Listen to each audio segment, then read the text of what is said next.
Okay. I'll try not to make this too long today, but we shall see. Let me get this up here. Hello, hello. Happy Thursday.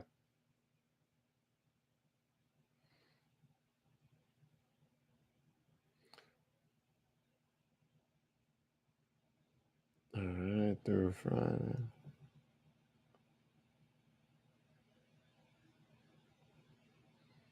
All right, hello, everybody. Let me pin this here. Since we're talking about lung health today, we'll talk. Happy sunny day, man. It is a beautiful day. So I am so excited. It is really nice to see everyone. Cowabunga.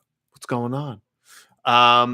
It's just a really exciting day. It's a beautiful day outside. I'm gonna go outside for a bit after this to just kind of take in the absolutely gorgeous day. But before that happens, we need to talk a little bit about lung health. We need to talk a little bit about the immune system. But before we get to that, really quick, just so you guys know, so I put the Breathe Easy course back on sale. If you check it out between now and the end of the day tomorrow, Friday, April 14th, or the end of April 14th, use code SPRING 2023. You could get a 50% off, which is very cool. I also announced yesterday that I'm going to be launching the Road to Regeneration, which is going to be a group of folks working with me. So if you're interested with that, shoot me a DM. We're going to be, if you happen to struggle with weight loss, diabetes, those are going to be the topics that we're going to cover. We're going to go through, the ins and outs of why for 90 days. We're going to dive deep into the who, what's, and hows, and then more importantly, what to do about it. Where we'll be talking, every week about it and getting to the root cause and really starting to get to a point where we could start healing. So if you're interested in that, shoot me a DM. I'm happy to get you involved. There's limited spots. I'm only taking on 10 people for this. And it's at a much discounted price versus working one-on-one together. So yeah, I can't wait to get the ball rolling on that. So with that in mind, let's jump right into it. So we're talking about lung health and the immune system. And I think there's a lot. I don't think the immune system or even pH, like acidity, toxicity, comes up when you're first talking about the lungs. But let's talk about the immune system first, because this is probably the most, it's not truly a physical system, right? It involves a ton of different organs. It involves a lot of different players. There's a lot of different components. We're talking, lymph nodes and the spleen and the thymus and macrophages and lymphocytes and B and T cells and antibodies. Bone marrow, where a lot of these cells are made. The thymus gland, where a lot of these cells are made. The lymphatic system. Like there's a lot of different moving parts that are all kind of coordinated. So it's important. But and it's obviously really important because most of it is going to be located right around that gut lining. That's the interface that we have with our external environment, right? That's the outside world, essentially, because the digestive tract, if you think about it, is a tube that connects the outside world that runs through our body. So everything inside that tube is technically outside world, external. But what is important to understand, going into this is we have really three different types of immunity. So we have innate immunity, which we all have to some degree when we're born. So we all have some level of innate immunity that's passed on, say, from mother when we're born. Then we have adaptive or acquired immunity, and this develops as we go through life. This is most obvious in the first 5 to 7 years of life. As we're exposed to the external environment, we might get sick from time to time, but it's our immune system adapting to the new world. So you'll notice this with a lot with kids, but what you do notice is actually kids who spend a lot more time outside in the dirt, running around outside tend to have much more broad spectrum, highly functioning immune systems because they're just exposing themselves to more of the world. Then we have passive immunity, which is technically another way you can talk or about the mother passing some immunity through the vaginal canal as a baby's born. Um, there is an there's another type of passive immunity which we're not going to talk too much about, but it is an injected version which doesn't exactly work the way that we should. But I'm not going to talk about too much of that today because I can't. So if the immune system is out of whack or if it's overburdened, and it could happen from a variety of different things. So toxic overload, um, a lack of physical activity, a lack of high quality sleep, inflammation, which is really another word for an acidic body. So inflammation is essentially like setting fire in the body. It's heat. Poor diet choices. Is the gut a mess from things like glyphosates? And then stress is a big one. So those are your main stressors that are kind of going on. Those are the big things that cause chronic disease. The physical, chemical, emotional stresses that are going to be issues. Now, when we're talking about the respiratory system, moving on into the lungs a little bit, we have the nose, and then we have things like the pharynx, larynx, and trachea, which create the tube that leads into the lungs, which breaks off eventually into alveoli, which are the small kind of like grape-like clusters where actual oxygen and carbon dioxide exchange takes place. So they're at these little almost grape-like clusters that are at the end of these branches of bronchioles that turn into alveoli. And then you're going to have arteries, pulmonary arteries coming in with carbon dioxide. So they're going to give the carbon dioxide away into the alveoli, and in comes oxygen to go back through the pulmonary veins back to the heart to get pumped out through the rest of the body. So that is where the exchange takes place. Now, if we say look at asthma, for example, so asthma is predominantly, and this is according to the WHO, World Health Organization. Asthma is not something that hasn't really been around until more recently, and the World Health Organization actually notices this. So asthma is predominantly a disease of the privileged class, and higher levels of education and income is in general association with higher prevalence of this disease in children. Now, if we think about that for a second, kind of goes back to what we're talking about. These are going to be kids who might be inside more, might be in environments that are maybe overly sanitized with things like bleach or maybe conventional home cleaners. They're probably not outside as much, maybe playing, with their friends again in the grass or on the beach. They're going to be around a lot of these more sterilized type of environments. The Lancet, too, also kind of notices this. Although asthma is at present a disease of affluent societies, the increasing westernization, urbanization of populations elsewhere in the world are leading to increases in prevalence. So as we're becoming more modernized, as we're bringing in more modern methodologies, we're noticing asthma rates are going up. Now, what are some of the causes, even though they're not going to say it? Again, they're going to be things like injections, which are going to alter your immune system. They're going to be things like antibiotics, which literally means against life. So particularly with kids, I've been getting a ton of questions on, kids with enlarged tonsils. Could that be playing a role in their breathing issues? And absolutely, yes, it could. The thing is, though, why are they enlarged? Usually that goes back to something going on with the immune system. If you're taking something like antibiotics, though, for example, now you're killing off a lot of the good gut bacteria, leaving a place for fungi and yeast and molds to kind of creep up. And since most of our immune system is located in the lymphatic tissue around the gut, that's going to interface and start causing it could permeate and get through the body, but also it's going to lead to that toxic load that needs to be cleared out. So if our kidneys aren't flushing, if our immune system is not functioning as well as it could, if there's overgrowths of candida or yeast or different types of viruses or parasites, that's going to lead to an overburdened lymphatic and immune system. Now you get areas, maybe swollen lymph nodes in the neck or swollen tonsils. So if we're not checking out what that root cause is, it's going to we're going to be missing kind of the root cause here. What are some other things? It could be some of the stuff in our food. So, yes, we have antibiotics that we might take for, an emergency situation, but what if we're taking low grade antibiotics every day and we don't even know it?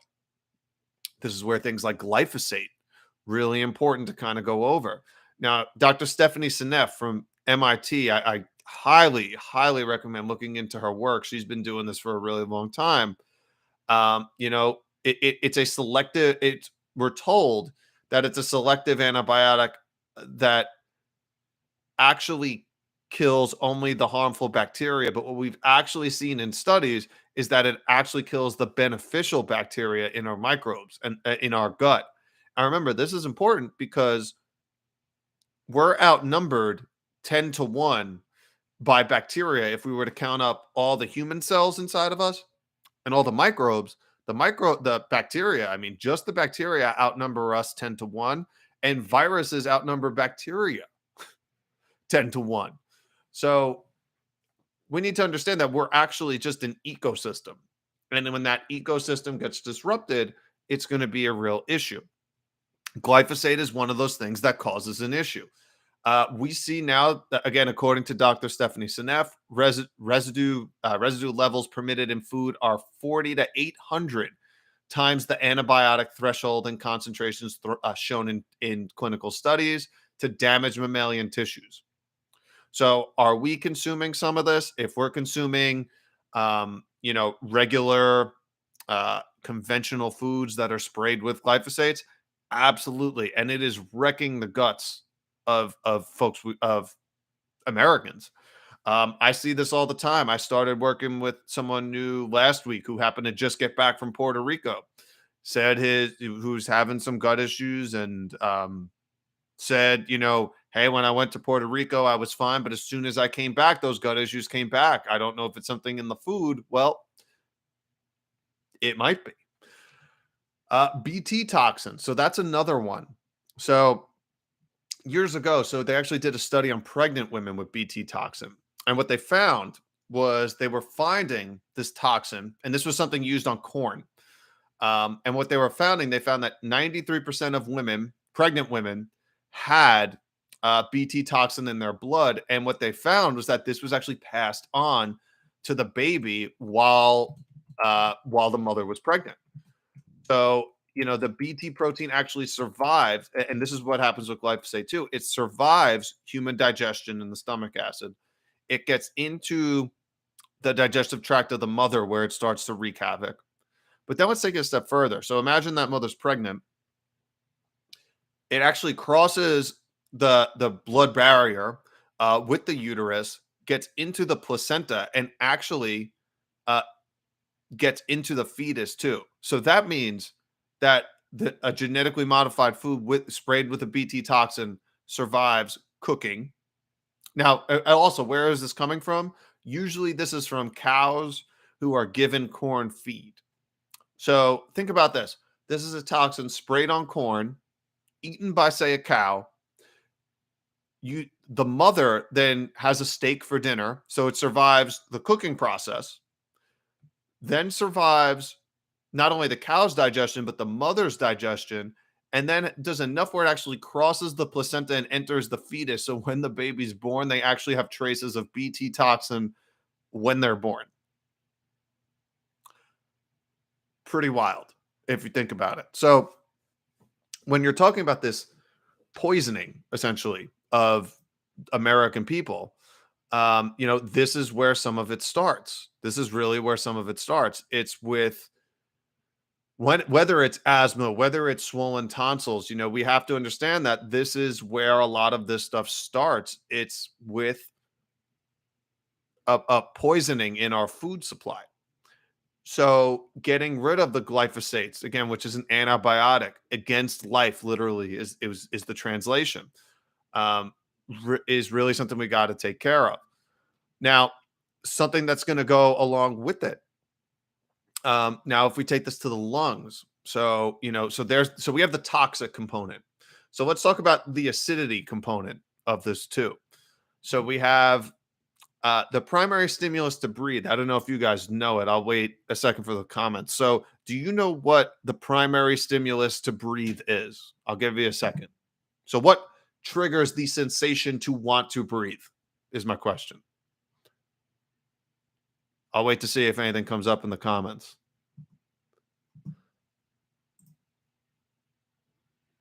So, is it oxygen? Okay, oxygen's up here.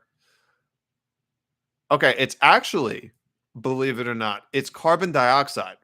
So carbon dioxide is actually the trigger for feeling the sensation to breathe. It's not low oxygen levels. Yeah, BDNF guy, that's it. It's high CO2. It's CO2 concentrations rising in the blood is the primary stimulus for breathing. It's not oxygen. Now, how this is controlled, so we have a regulatory mechanism in the brain, and there are receptors that can measure essentially CO2 levels. They monitor the concentration of CO2, and then pH. So pH is actually the second trigger, and then oxygen to a lesser extent is the third trigger. So there's redundant mechanisms if for whatever reason we're not picking up CO2 levels. So, and actually, like oxygen levels actually have to drop from about 100 millimeters of mercury of oxygen to about 50 for the brain to even signal, oh, hey, we have to breathe. So that's like a 50% drop. So it's much more sensitive to CO2. It's more sensitive to pH. So important to keep that in mind. Now, this inspiratory center of the brain sends impulses down the spinal cord and through the phrenic nerve, which innervates the diaphragm. Now, the phrenic nerve comes from C345, keeps you alive, keeps the diaphragm alive. That's the phrenic nerve. This is what controls the diaphragm, which is our primary muscle used in breathing. When it contracts, it sucks down essentially. So it allows the lungs to expand. It pulls it down, creating more space. You can get more air in, and then it relaxes almost like a negative pressure, unless you're blowing air out. It's a passive release to let the air out. So normally you want to have a pressure of carbon dioxide around 40 millimeters of mercury. Now, an increase in this above this level is going to signal to the medulla, where the inspiration centers of the brain is, to increase its rate of firing. So this increases breathing rate to remove more CO2 through the blood, in the blood through the lungs. Now, on the other hand, if this is lower, below 40 millimeters of mercury, then this is going to cause the respiratory center neurons to slow their rate of firing to below normal. So this is going to slow down your breath until the CO2 concentrations rise again. So if it's above 40, you're going to get a higher respiratory rate. If it's below 40, you're going to get a lower, slower respiratory rate. Now, breathing volume can change pretty quick, and this is where the potential for hydrogen or pH or acidity comes in. Now, normally your blood pH is very tightly regulated. It's around 7.4. That's on average where it is. If you go to 6.8 or you go to 7.8, you're going to be dead at that point. Now, CO2 actually can dissociate into bicarbonate. Bicarbonate is actually going to be one of our main alkaline buffers. So we talk a lot about calcium in the bone bank to help buffer the alkaline side of pH. Bicarbonate is also something else that you can do, that you have to help create a more basic environment if the body is becoming more acidic, if the blood is becoming more acidic. Now, if you offload CO2, you're going to be left with an excess of bicarbonate, and this could lead to a more basic environment. This is much less common than the alternative. So in this case, say like if you're doing short-term hyperventilation, like you just did a sprint or something like that, your breathing volume is going to uh, decrease to allow the accumulation of carbon dioxide and the normalization of pH. So, but if you're over breathing for say a long period of time, uh, this is going to eventually tax the kidneys. Why? Because the kidneys are responsible for electrolyte balance. And if we're constantly pushing issues with CO2 and bicarbonate and we're using up more than we should, then the minerals are the next things that are going to be used to help use this. Where do these minerals come from? Primarily, it's going to be the teeth and bones. So that means you're going to have to take it out of that. Now, what's interesting is the more acidic the body gets, the less our cells are going to hold on to oxygen. So if we're constantly in an acidic environment, if we're constantly throwing in a lot of the toxins we talked about, or we talked about a lot of acidic foods like meats, like a lot of dairy, like um, processed grains and processed sugars, these are all acid forming. A lot of coffee. This is going to lower the pH, increase the acid content that eventually needs to be buffered by some alkaline material. It can potentially affect your breathing, but it's also going to affect your mineral composition. Where are most of our minerals coming from? They're going to be from a lot of your alkalizing foods, a lot of your fresh fruits and vegetables. So if we're not getting as much as we need with that, going to be a real issue. Also, if you happen to be over breathing, this is going to reduce your delivery of oxygen to tissues and organs. So, if you're exercising, for example, this is going to create heat, create inflammation. Remember, inflammation is heat, essentially. That's not necessarily a bad thing. It's bad when it's overdone for a long period of time. But if you're generating this heat, it's going to benefit. So if you're creating a short-term higher acidic environment, say in the case of exercise, this is good because you want that oxygen to get to these tissues to flow into these tissues faster so that they can get the oxygen they need at a faster rate. So does that make sense? Okay. So that's another thing. So we have the carbon dioxide connection as far as pH and how that plays a role here. Then we have nitric oxide. Now, nitric oxide is really interesting because it's only created in the nasal cavity, or I shouldn't say the only, a large portion of it is created in the nasal cavity. So we're not totally sure what the mechanisms are as to how, but what we do know is that nitric oxide is created in the nasal cavity, and through nasal breathing, it can actually be sent down into the lower airways in the lungs. What does this do? It helps regulate blood vessel dilation.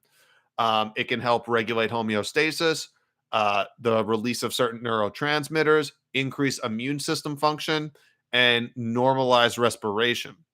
If we're constantly mouth breathing, though, we're not going to get those benefits of nitric oxide because we're not getting the nitric oxide from the nose because we're essentially bypassing that. So ideally, we should be breathing through our nose when we're at rest or sleeping or even mild to moderate exercise. We should be breathing through our nose 100% of the time. That is what the nose is for. It's to filter air, to create, to warm it up, to create nitric oxide that's going to help increase both immune system function, but also dilate the airways so we can get more oxygen in and be more efficient with it.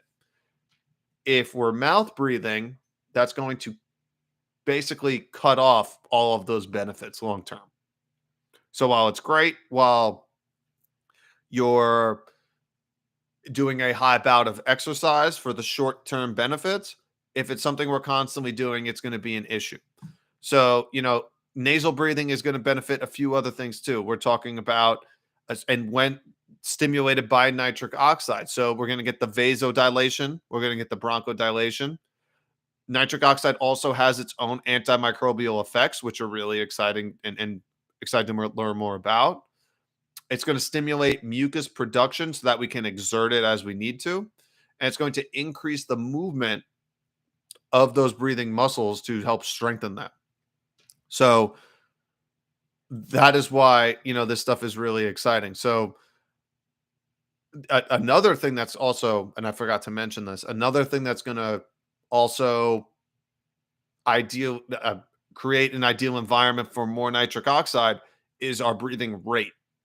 So the slower we breathe, nitric oxide will actually stay in the airway longer, and you actually get more of the benefits. So what we find is with nasal breathing that you're actually getting 20% or so more oxygen uptake. We're getting more warming and more humidified air. We're also able to remove a significant amount of germs and bacteria that can just simply get in with mouth breathing. On the other hand, constant mouth breathing is associated with a variety of different potential issues. Now, so we're talking about forward head posture, which I see in like 90+% of my patients. And that's not the only reason for it. A lot of it is sitting at a desk all day, a lot of sedentary life, a lot of modern ways of life are causing that. So restoring that curve in the neck, which you can do at home, something really helpful. It's going to reduce your respiratory strength. So when you're sleeping, this is an issue. Say if you have apnea or mouth breathing at night or wake up with dry mouth, is that means you're sleeping with your mouth open, and we're not we're not strengthening the muscles that keep the airway open. So nitric oxide can help leave those open. If those are constantly collapsing, that's why we get that sensation of suffocation, and it leads to mouth breathing. So if that's one of the reasons, we have to fix that. We talk about that in the course. Increases the risk of cavities. Why? Because the nose can filter out certain germs and bacteria, the mouth doesn't. So that's going to lead to cavities, to gum disease, to an altered oral microbiome, bad breath, um, again, snoring, sleep apnea. These are all things that are associated with mouth breathing. So finding one of these root causes is important, but it doesn't stop there. It can increase your risk of certain cardiovascular diseases because, again, what do you need for your heart to function? Oxygenated blood.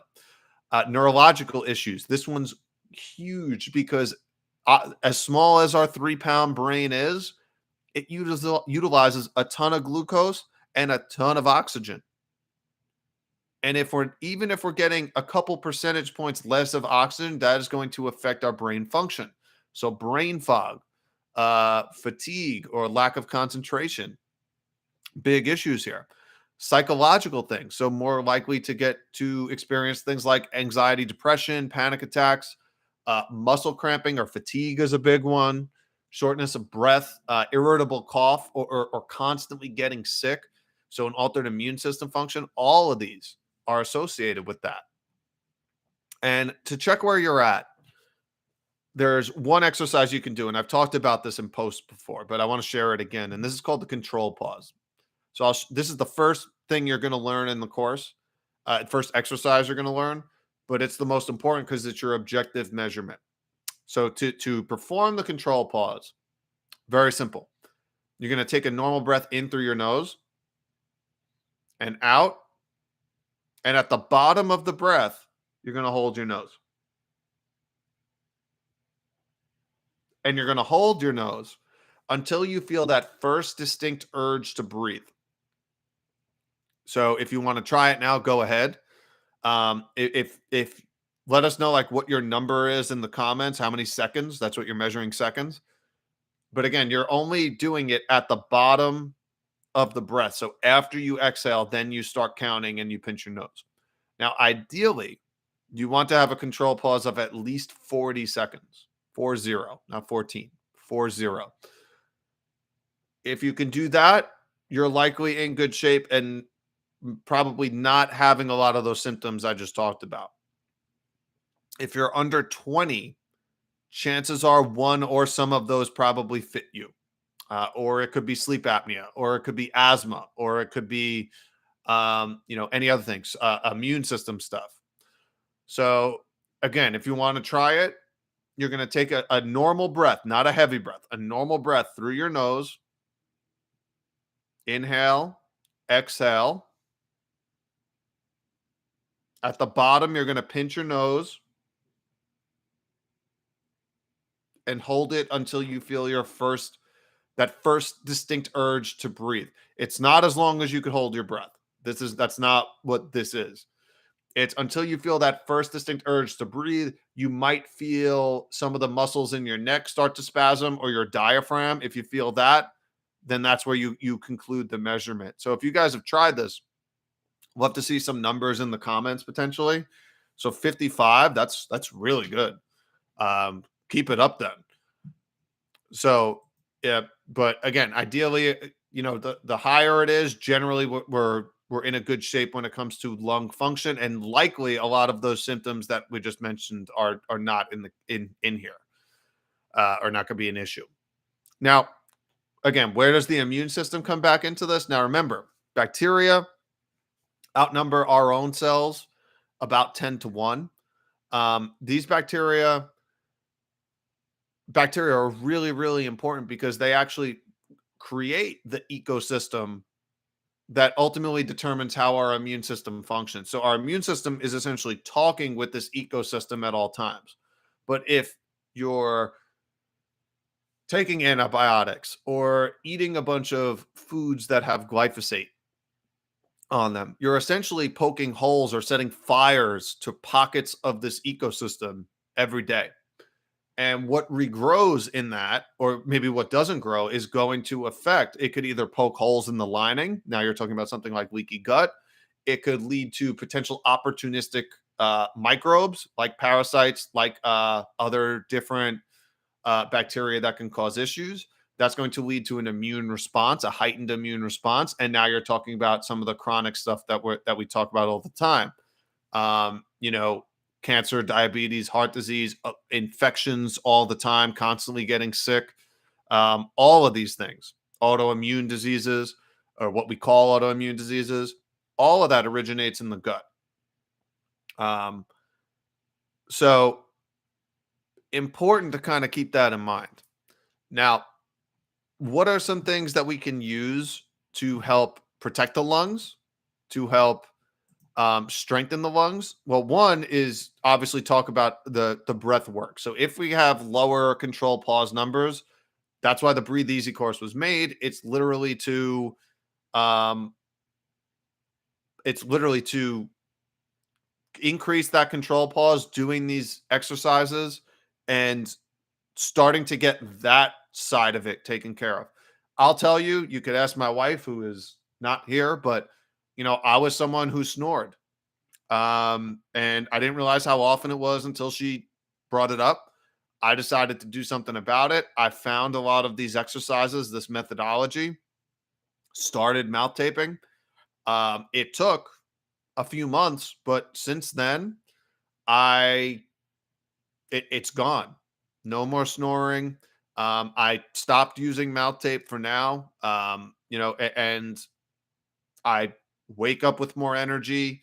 I notice I'm not as stuffy, which is nice. And it's been incredible. And this is why I do it with the folks that I work with in person, and why I put this in a course, because imagine if you can, breathe clearly or not get the recurrent infections over and over again, and improve your breathing patterns and wake up with more energy in the morning. That in itself makes it worth it. Not having to rely on different medications or potentially go down the path of getting like a CPAP machine or something like that. So, if you get a sleep test done, that's great. That's a good place to start, but you don't have to go down that route. There are alternatives, and this is such an easy, non-invasive way to do it.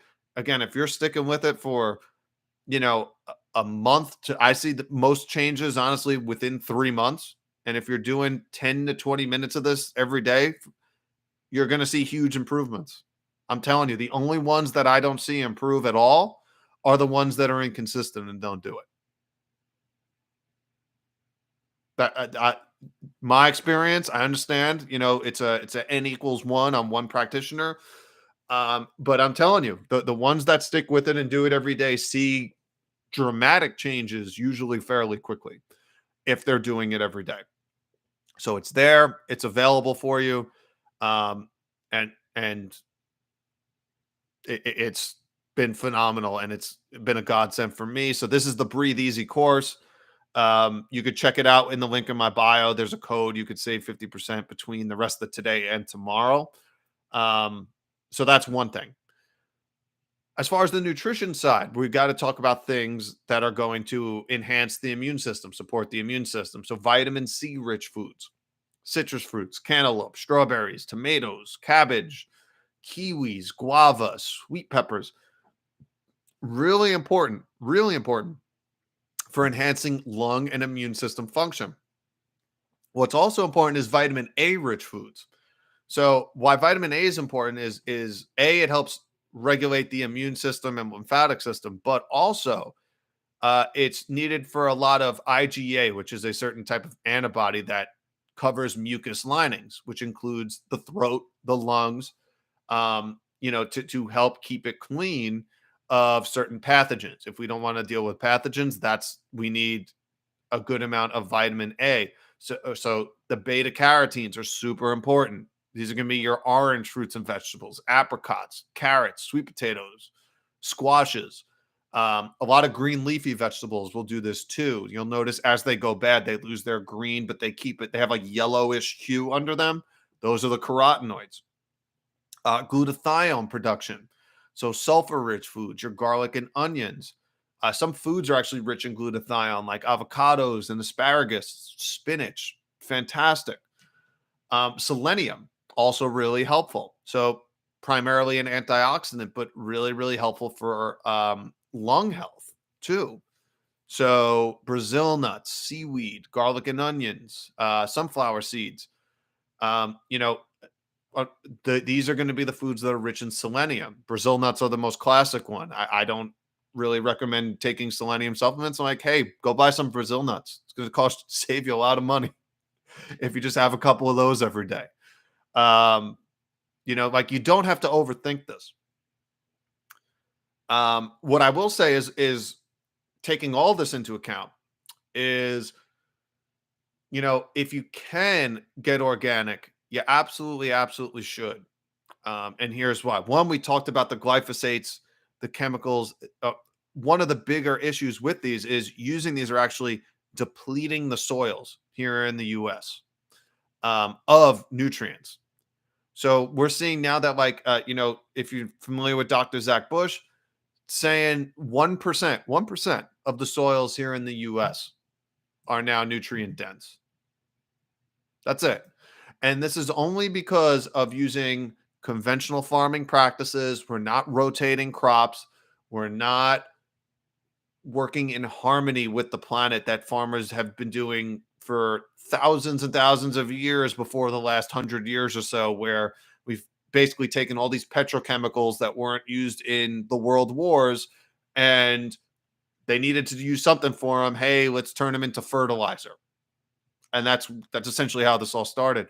And this is where we're ending up with things like the Dust Bowl, a lot of sandy vegetables. The nutrient quality of our food is just not the same.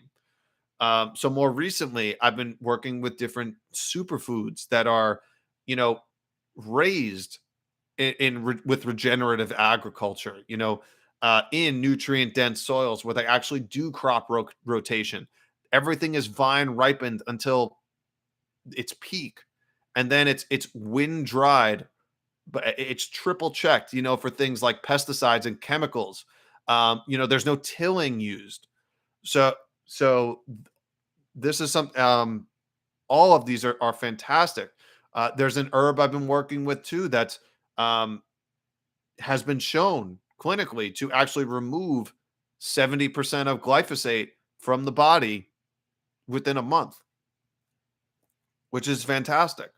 If you're interested in learning more about these and want to incorporate them, you could schedule a free call with me and I could walk you through it to see where you're at. And get you started with this. I've been putting all of my new patients on this to get started, and we've seen fantastic results pulling these things out, but also replenishing the body with the nutrients it needs that we're just not getting from a lot of our foods.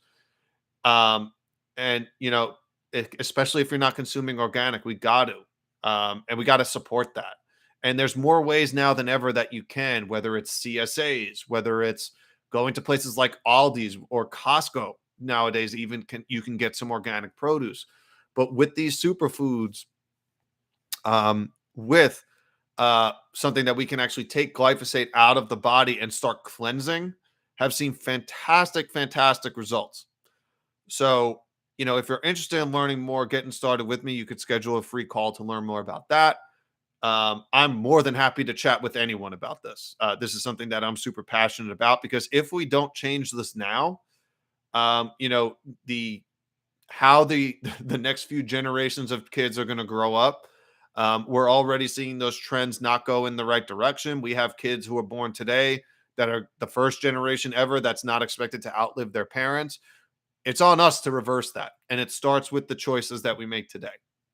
So, if you're interested in learning more, if you're interested in checking out the course, shoot me a DM. Like, I'm really passionate about this stuff. I want to help thousands and thousands of people who see what's going on and are looking for answers to start healing and make their own impact on the world. And if that's something that resonates with you, then we can get started and work together on that. And I'm more than happy to do it. So thank you for tuning in today.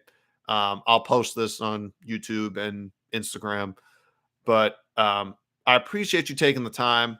I love you. Have a wonderful, wonderful weekend, and I'm looking forward to talking to you soon. Have a good one.